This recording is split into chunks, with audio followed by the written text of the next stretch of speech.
Hello, darlings. I was going to give this presentation at the 37th Annual Western Reserve Writers' Conference and Workshop at Cuyahoga County Public Library back on March 28th. Unfortunately, the conference was canceled. It's an event that's near and dear to my heart. I met Mary Tresillo at this writers' conference back many years ago when I was much younger, and I hope it will be rescheduled soon. You can check cuyahoga-library.org for updates. I'll put the link down in the comments. On to my presentation. Writing short stories, from idea to sweet, sweet cat. What is a short story? I'm defining it as 1,000 to 8,000 words that are enjoyable to read and feel like a complete unit with a conclusion. That's the important part.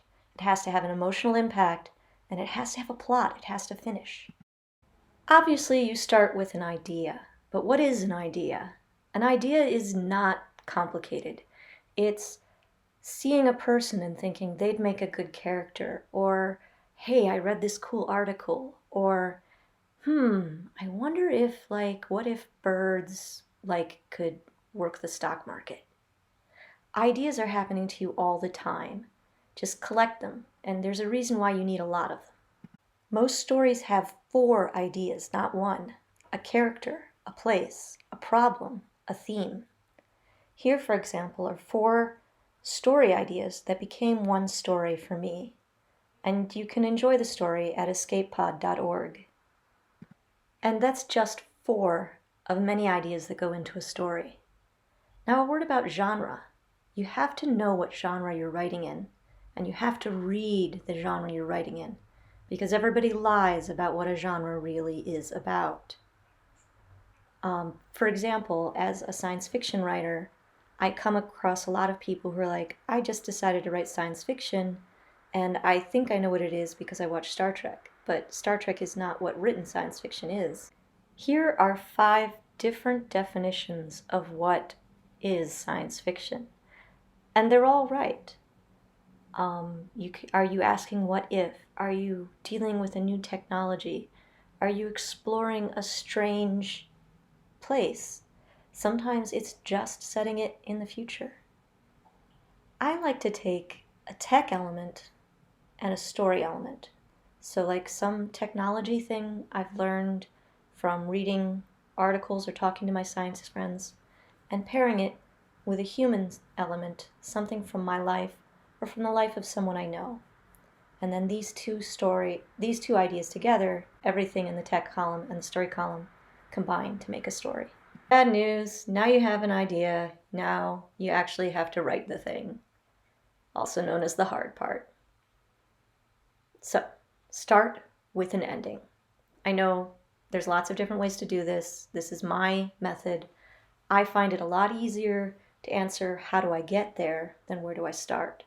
What your ending should be a reflection of the central theme of the story. What is the story about? That's where you end. What's the last thought, the last emotion you want to leave that reader with? Now, explaining that ending will give you the whole story. Here's some examples from stories I've written. I wrote a story that ended when Sue forgave her friend. It's a story about forgiveness. That meant that the rest of the story was about not forgiving. It was about what makes us angry with each other. This story ends when Hortensia saves the floating city. That's a more action story. It begins with the city being in trouble. Pick an emotional core and decide, is it happy? Now here's some things to avoid. Free advice, just bad endings. I am a slush reader, and these are story endings that'll just kill me. But the most common bad ending is the one where I can tell, reading the story, that the author didn't know how to end it at all, and nothing has emotional resonance at the end. No one part of the ending is more important than another. Even literary stories have an emotional core and a decision to why they ended where they did. But seriously, never have it be just a dream. Never. 1,000% never. You invalidate the story and the investment that your readers had with your characters when you do that. And also never just end it with a cheesy pun because, I mean, we've seen it, and please, we're not your kids. Okay, dad jokes only work if it's your dad. Now that you have an ending, the next thing that's important to pick is what shape story you're telling. I like to think of stories in form of shape because it's friendly. This is called the MICE method. It stands for milieu, idea, character, or event. Is your story centrally about a place, about an idea, about a person, or about stuff happening? And these types of stories will have a different shape. A milieu story has to enter the setting, has to explore it. The idea story has to propose the idea, has to explain it and delve deep into it and either answer it or come up with an unexpected twist to it. The character story has to introduce a person and show that person changing somehow. The event story I always hear described as it starts with the explosion and it ends with the last aftershock. Now we have a shape and we have an ending. We need a beginning. And unfortunately, beginnings are crucial. Most short stories are rejected on the very first page, but somehow try not to freak out about this. Beginnings are also very disposable. The first beginning you write is not going to be the one you use. And I can't tell you how many times I've been in workshop and I've said to someone, this is a good story once you cut the first 5 pages. So that's okay. Sometimes you needed to write those first 5 pages just so you could cut them. When in doubt, start your story with drawing the reader in with character first. We respond to character more than we do to plot or to action. The very best beginnings establish a character in a place with a problem and make it interesting. And how we make it interesting is by making the reader care about what's happening to the character. That's it. That's where you begin. The moment that we start caring about this character you've created. What do I mean when I say a character in a place with a problem? I don't mean state your entire plot. For example, here's a bad first scene that is still a character in a place with a problem. I decided to take my time machine back to 1928 and buy moonshine in the hills of Kentucky, but I got stuck there. It's kind of boring, it's just telling us things. Here's how I actually started that story. My buddy asked me to pick up some real Prohibition moonshine for him, and I'm not a guy to turn down an opportunity to show off my time machine. What's important is to give an idea of the character and to give him a thing he's doing, he's going to show off. Here's another one. The construction of Venus City was behind schedule and plagued with disasters as Hortensia worked hard to weld pieces in place. Here's how I actually started the story. Hortensia inched along a beam 50 kilometers above the surface of Venus, her safety harness clipped to 2 different guide ropes. We just have a person and she's in a place, and her problem is not falling. And that image of clipping the harness is all we need to give that. So, give me someone and give me a motivation for them to move forward right now, even if it's kind of a dickish motivation like the first protagonist. He just wants to show off. And now, for your entertainment, beginnings never to use. Anyone waking up, ever, including robots powering on, demons being summoned, waking from stasis on a ship, or resurrecting from death. All of these are essentially starting the story with somebody coming to consciousness. It's been done to death, and there are first readers at magazines that they'll be like, starts with someone waking up, reject. They're not even going to read your next sentence. Especially if they're in amnesiac. Anyway, don't start with an explosion and frenetic action. A lot of people have been told to start in media res, which means starting after the action is started, starting with things in motion. And this is good advice. but it's taken in a wrong way. In media res can be starting with your character doing her laundry. That's in media res. She started the laundry at some time in the past. This is again like the not waking up. Have them already woken up. Have them ironing their shirt to start their day, or disconnecting cables or something. Doing something is fine, but an explosion is not fine. Too much frenetic action will make a reader bounce off the story because they don't yet have someone to care about.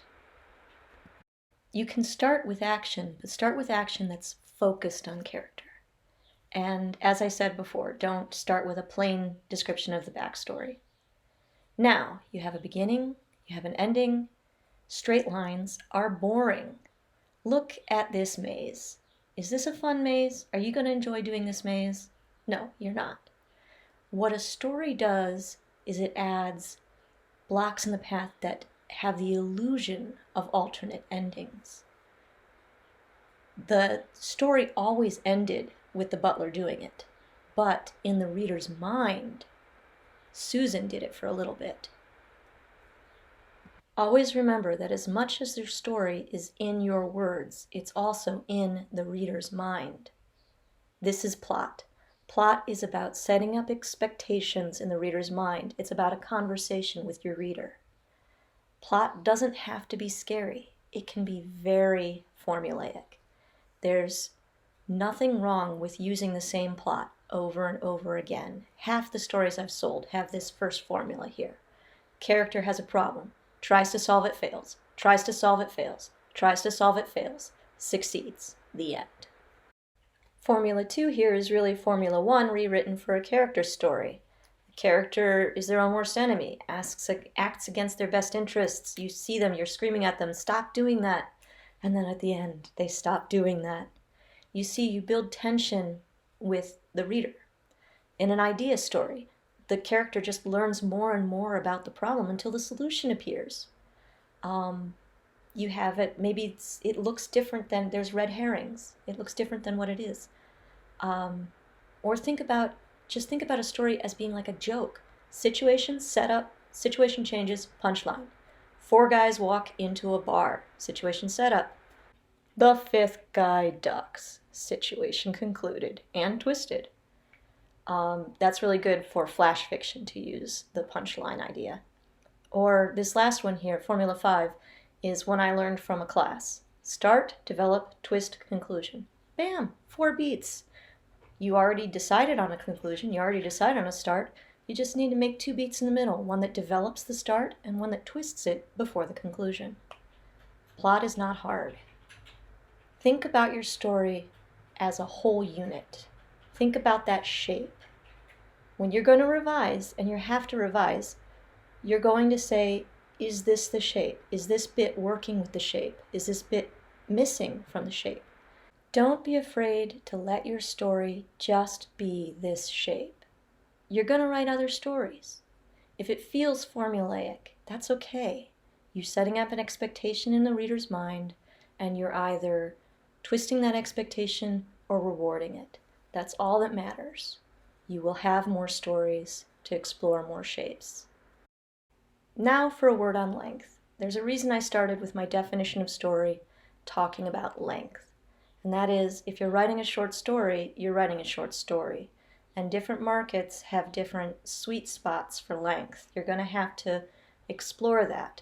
I know for a fact that fantasy stories can be longer usually than science fiction stories. Mysteries may be longer still. It's going to depend on what you're writing. But for my stories, I aim for a sweet spot between 2,000 and 4,000 words. And yes, I did math to figure that out. Because I am a supreme dork. Now, if your story comes out too short, the basic answer is dig deeper. If you're writing a milieu story, put another setting in. Look at one of your dialogues, cut it in half, put half that dialogue in a new setting. New setting description, longer story. If it's an idea story, ask a new side question. Add complicating actions to your action story. Add a new character to your character story. And you can always expand and elaborate any part. expand and elaborate a description, an emotion, a dialogue beat. Just avoid repeating, because no one likes that. Now, if your story is too long, that's where it hurts. This is where we kill those darlings. Remove a setting. I've actually done this in a story. I'm like, oh, I have a dialogue in the living room and a dialogue in the car. Bam, I have one dialogue in the living room. I simplify the idea. Maybe I didn't have to get into the robot rights when I was discussing the idea of artificial intelligence. I can cut a character. Cutting a character always takes 1,000 words off. Remove a subplot. Remove some elaborations. Whatever you do, you end up with your final draft. It looks done, doesn't it? It's not. Find someone who will not be nice to you. Not your mom, not your bestie, unless your mom or your bestie is an editor. What you want to do is listen for the symptoms your first reader gives you, not the diagnosis. They don't necessarily understand the story that's in your head. So if they say, oh, you need to make this bad guy different, that's not necessarily what you need to do. But if they say, I got bored when the bad guy was talking, that's the symptom. Everyone knows when they get out of a story. Mark those problem points. Get 2 or 3 opinions if you can, and then give yourself some space and some time to separate yourself so you can revise. And you're going to repeat that step about 2 to 3 times, minimum. I have stories I've revised a dozen times. The thing is, you're building an invisible vase. You can't see it. It's invisible. The only way you can see it is through other people's eyes, the reader's eyes, or by separating yourself with time so that you can look at it as a fresh reader. Once you've revised at least twice, it's time to submit. And here are some links of places you can go to find places to send your story. I strongly recommend the submission grinder, thegrinder.diabolicalplots.com. It's great. It's a free crowdsourced database of places to submit fiction. Also, SIFWA has its qualified markets, and there's a SpecFic open call group on Facebook. Now, go work on something else. Seriously, your stuff's on submission, you gotta work on something else. It's the only way to deal with the waiting and the stress and the rejection when it inevitably comes. Which doesn't mean that I don't spend 80% of my time checking on the stats for my stories and how long they've been out. This is just a screen cap of the submission grinder recently with some of my stories I'm waiting on. Yeah, you saw that. That's 557 days. It had just reached 600 days when it was rejected. Expect a lot of rejection. My high score is 38 rejections on a single story before I sold it. And I did revise it many times throughout its many rejections. My average per story is 10.25. Now, this is just a chart I made of all the stories I had sold up to the point when I made the chart, showing how many rejections they had before selling. And as you can see, while there are more short guys, there's not really a trend of less rejection as you get more established. You're just always going to get rejected. And the only cure for that sting is to send the story out again. I set myself a deadline of resubmitting the story within 24 hours of rejection. If I decide the story needs to be revised before sending it out, my deadline is a week. I give myself no more than a week to revise the story before sending it out again. Do not, under any circumstances, respond to a rejection letter. Some of them will be very informative and personal and friendly. Others will be form letters. Either way, just don't. They're not going to read it. Okay, by the glorious islet of Gort, I actually sold something. Now what? Believe it can happen. Prepare for it to happen. And here are some of the things you have to do after your acceptance. Read the contract. Some places send the contract right away. The acceptance letter will include the contract. Others will say, hey, is it okay if we print your story? We'll send a contract if you say yes. Others will be like, contract in a week or so when our business guy gets to it. Whatever happens, wait until you get the contract before you tell anyone, even your lover. Read the contract carefully. I was lucky. I had a lawyer friend, hi Alexandra, who walked me through my first contract. But SIFWA, again, has a sample contract on their website, and many people can offer you advice. When you've signed the contract, you'll send it back to them, they'll sign it, they'll send it back to you. And that's when I post to Facebook and Twitter, I sold a story! Everyone loves to hear it. Sometimes you get revisions from the editor after this, sometimes not. When that contract is signed, they're agreeing to print your story as is. That's why it's so important to revise before you submit. But when you get those edits, be professional. Don't die on a hill for a comma or a semicolon or anything. I'm like, if it's a grammatical difference, I'm like, go for it. If it's a difference in philosophy, that's where I put my foot down. I mean political or social ideology there. That's like, no, I gotta do that. That's for me. Sometimes you will get a galley proof after the revisions to double check, but usually not. And then sometime later, it'll hit print and you can promote it a second time. And then after that, you get paid. I roughly make between $50 to $300 on a short story, going from 1,000 words to roughly 5,000 words is the most I've sold. So, don't quit your day job. But also, these steps that I just gave you don't necessarily happen in this order. Fantasy and science fiction pays on acceptance. Most places pay on print. Some pay on contract. I've even had the contract come after the publication. So that's my presentation, and when the conference is rescheduled and I give it live, it will probably be about twice as long. I have a lot more written down to talk about, but I'll happily answer any questions that are left below, and you can contact me on social media. I'm at Marizi on Twitter. Visit marievibert.com to see more of my stuff. And you can also see me on Facebook as Marie Lillian Vibert, because I gave them my government name. And thank you so much for listening, and I just hope that I've entertained you a little bit.